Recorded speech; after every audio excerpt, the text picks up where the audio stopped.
Donc je parle de l'unité 8400. Personne ne connaît cette unité en dehors de quelques experts. Et je le fais volontairement de parler d'une unité inconnue ici, principalement en France et en Europe. En fait, c'est une unité spéciale qui a été montée il y a à peu près 4 ans. On connaît tous l'unité 8200. Elle a été construite sur le modèle de l'unité 8200. C'est une unité spéciale qui a été créée par des professionnels du secteur de la biotech. On s'est rendu compte qu'en Israël, il y avait un problème absolument énorme. C'est qu'autant on avait des très bons managers qui commençaient à émerger sur le plan mondial dans le domaine des startups dans tous les secteurs, mais dans le domaine de la biotech, il y avait un vide sidéral.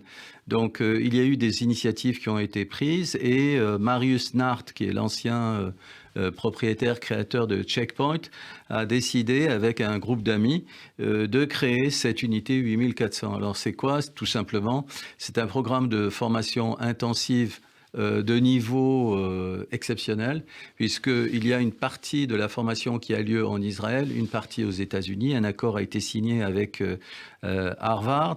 On a des jeunes qui sont déjà dans le secteur de la biotech. En général, vous voyez, prenez un excellent chercheur de l'université de Tel Aviv en biotech. Ça ne veut pas dire qu'il va être un très bon manager de start-up. Donc, on le forme en 7 mois de manière accélérée. Et ce qu'il y a de génial, c'est souvent le côté israélien qui est unique.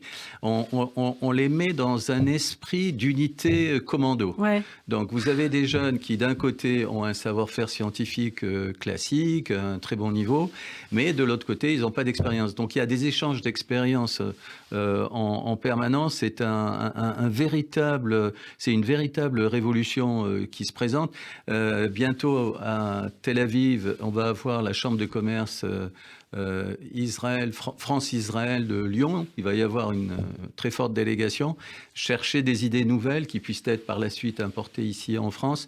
Et donc, ils vont rencontrer cette unité. On est en train de préparer un certain nombre de réunions. Il faut savoir que Marius Nart n'est pas n'importe qui. C'est quelqu'un qui a lancé en Israël un fonds d'investissement de 300 millions de dollars dans le domaine de la medtech. Son père a disparu après avoir été malade du cancer et ça lui a donné complètement des perspectives nouvelles dans sa vie. Il a voulu changer de vie et créer des produits, de créer le prochain Teva, comme il le dit, Ouais. ou un autre grand groupe israélien qui va conquérir le monde. Quelque chose de plus personnel, mon beau-fils est intégré dans cette unité. Il fait partie des co-créateurs. Lui-même est investisseur. Il gère lui-même un fonds de capital risque de plusieurs centaines de millions de dollars. Et il est dans le secteur de la biotech. Il s'appelle Yuval Kabili. Et il fait partie de cette unité. C'est comme ça que j'ai découvert cette unité dont ils évitent d'en parler. Si vous rentrez sur Google, vous mettez unité 8200, unité 8400. Vous ne trouvez rien du tout, presque rien. C'est encore... Le secret est bien gardé. Voilà, c'est un secret, une sorte de savoir-faire israélien qui est en train d'émerger, qui va être utile. Et vous voyez, c'est quand même des bonnes idées, avec des moyens qui sont mis derrière, avec des créateurs qui ont envie de faire bouger les choses. C'est ce qu'on appelle du sionisme high-tech. Ouais. Alors, il nous reste à peine 1 minute et vous souhaitiez parler d'un autre sujet, Daniel, alors que la reine d'Angleterre vient de nous quitter. On parle de cet incubateur high-tech au cœur de l'ambassade du Royaume-Uni à Tel Aviv.